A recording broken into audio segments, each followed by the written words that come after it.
This week on Colorado State of Mind, over the past month, we've seen the decapitation of an American hostage, abuses by U.S. soldiers at an Iraqi prison, and photos of flag-draped coffins. Some say grisly images of war are disrespectful and unnecessary. Others say freedom of the press demands that Americans see the truth. Should Americans see the most graphic images of war? What do you think? Your opinion counts. Everyone's does. Watch Colorado State of Mind. Coming up next on Rocky Mountain PBS.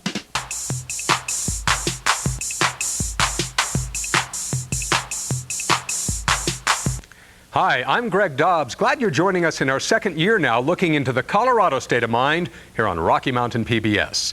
On the program this week, 3 questions, as always, current and straight from the news. First, is there any critical reason for the media to show such grisly images from Iraq as we've seen over the past month? Then, is it good or bad that a Catholic bishop in Colorado Springs is trying to use his authority to influence the voting patterns of his flock? And gay marriage, as it spreads elsewhere, is it time to revisit the issue here in Colorado? Now let me introduce the 4 Coloradans who this week are looking into the Colorado State of Mind. From Elizabeth, Colorado. I'm Greg Lopez. I've been married for 16 years, have a son of 13 and a daughter of 10 years old. In Grand Junction and from Paonia. I'm Betsy Marston, and I edit an op-ed service called Writers on the Range. From Centennial. I'm Mark Brennan, an attorney specializing in labor and employment law, married to Mina, a nurse at Swedish Medical Center, and I am the father of twin daughters, 12 years old. And from Denver. I'm Gil Caldwell, a retired clergyman, and I want to say in this setting, we will be expecting our first grandchild in September. Let us know who you are and when your grandchildren are coming by going to the Colorado State of Mind discussion board at this website, rmpbs.org. And we'll start with gruesome images from the war in Iraq. Think about the video and the photographs that we've all seen from Iraq this past month on TV and over the internet and on the front pages of our newspapers. Coffins containing our countrymen draped in the American flag. The burned and mutilated bodies of American security guards left hanging from a bridge.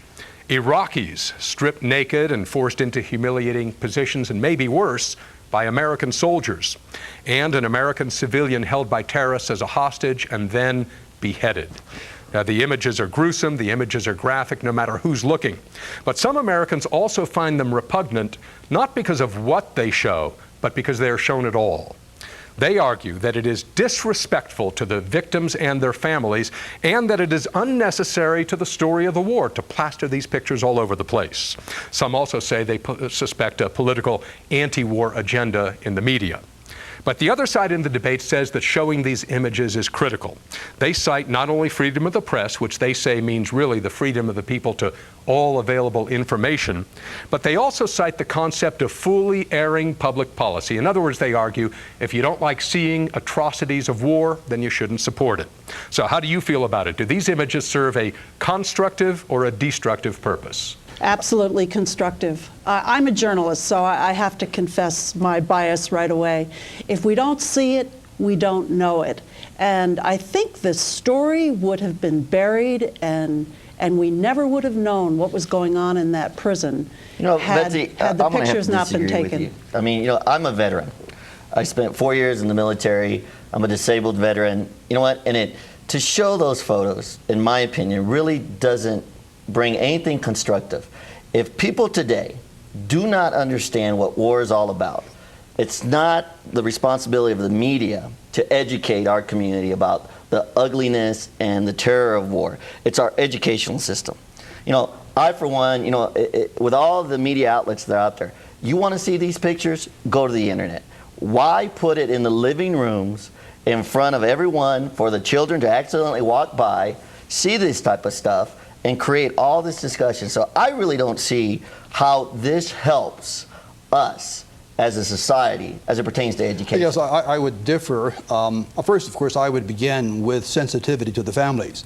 And of course, where possible, particularly in terms of Americans, some awareness of family and whether or not this will be the first time that they see images of their loved ones. But then I think that we have in our society a need for some consciousness raising.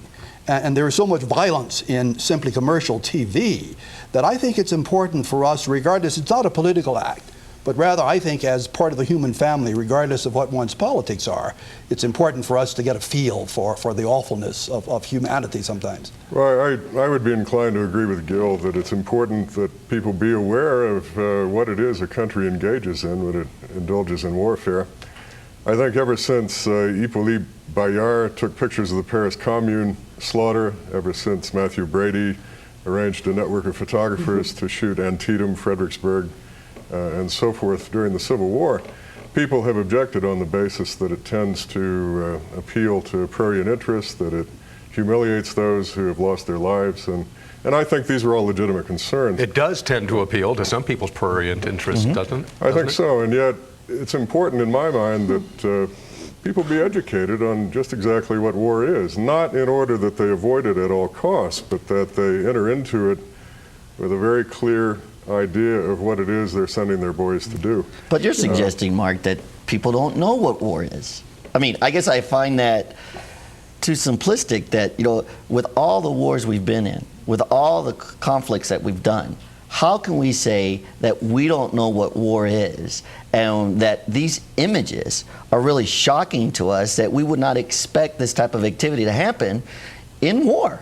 I don't think the issue is the war. I think the issue is this prison camp and how Americans treat prisoners of war. And ostensibly, we're in this country to bring freedom and democracy. We don't behead people. We don't humiliate people. We do observe the Geneva Convention. And what we saw in these pictures were nobody in charge of this prison. I mean, kids acting like they had hunting trophies and thumbs up and grinning, and a man on a leash. And that's just, I guess, as you say all of that, and I find myself agreeing, I think it's important for us, of course, to be historical about our own American experience. Speaking out of the particularities of my own racial group, the whole matter of the lynchings of African American men.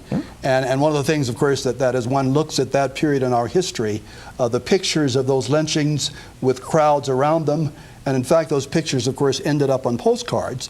And in fact, there, I guess, was federal legislation, of course, to cut that out. But I guess one of the things that happens is that we tend to denigrate another people, suggesting that their culture is less than ours, when in fact, if we look at ourselves, we realize that this kind of violence has been part of our own warp and woof history-wise. Well, that's an argument for the prominence of the story about the abuse of Iraqi prisoners by American soldiers.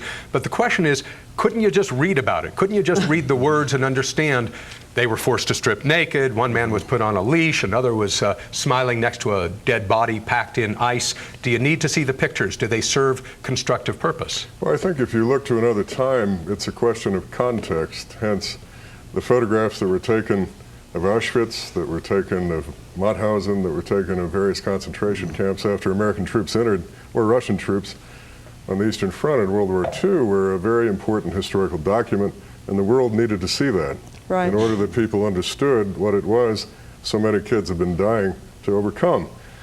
I think likewise in the Middle East, it's important that journalists provide context. I think, as was true of the murder that we all saw during the Vietnam era of the Viet Cong by the South Vietnamese general. Oh, when put the gun to his head? It was on the cover of Life magazine. That in and of itself is a shocking act, yet without context it's impossible to judge whether it was justified. I think if certain of Al-Qaeda's operatives were in Abu Ghraib prison, none of us would object tremendously to their being subjected to severe psychological torment, which is really about all most of the prisoners in that prison have been subjected to. To call it atrocities or torture, I think, is quite unreasonable and really defines downward what that term means. I think there's a point. I mean, you know, I'm not sure that I agree that showing these photos constantly over and over and over again really serve a purpose. I mean, I think, you know, from the educational standpoint, can you understand what's going out there? Any educated voter, anyone that really is sincere about making a difference, knows what's going on out there. But Greg, what about the argument that a picture is in fact worth 1,000 words? Well, you can interpret a picture any way you want. No, you can't. I don't think so. Much less than words. And particularly when we didn't know this story Betsy, for months, you're saying that only the pictures brought the story to life. You stated in the prison it came across like no one was in charge. Well, I Yeah, beg to differ. right. There was somebody in charge. That didn't happen by accident. That wasn't just Well, we don't know that yet, Well, do let we? me tell you, being in the military, that does not happen by accident. You know, you do not have a group of soldiers going out there doing something on their own accord when they've gone through the entire training process. They understand the chain of command. They understand the laws of the military. That does not happen by They accident. should understand, They but do this understand. prison was crammed to the brim with, what, 4 times as many people as could fit. And nobody really was watching what they did. I mean, the man who just got court-martialed, Sinitz, who took the pictures and apologized, and I want to say to him, thank you, because I need to know what's going on over there. And I only know because I saw those pictures. Greg, Well, there are- would you guess that the reforms that are now taking place in the way in which we handle the Iraqi prisoners would happen without those pictures, if there had just been words to describe conditions and treatment?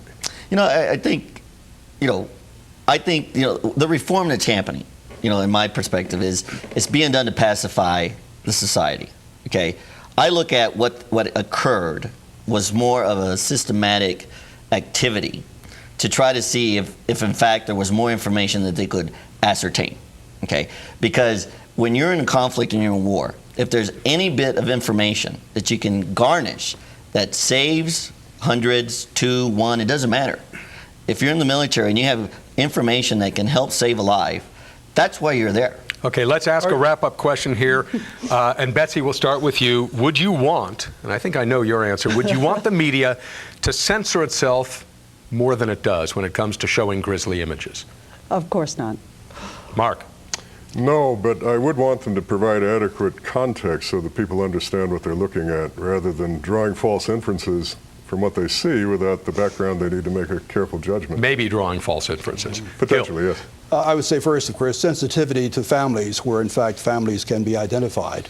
But then, of course, going ahead and showing the images. And Greg? Censorship, I mean, is a matter of, you don't destroy what's out there, but I think you definitely have to minimize the amount.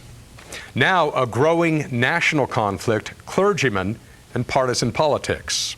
Just a few weeks ago, we were talking on this show, in fact, about whether Catholic clergymen are right to say that Catholic politicians, presidential candidate John Kerry, U.S. Senate candidate Ken Salazar here in Colorado, that Catholic politicians who don't support social policies that the church supports should not receive communion.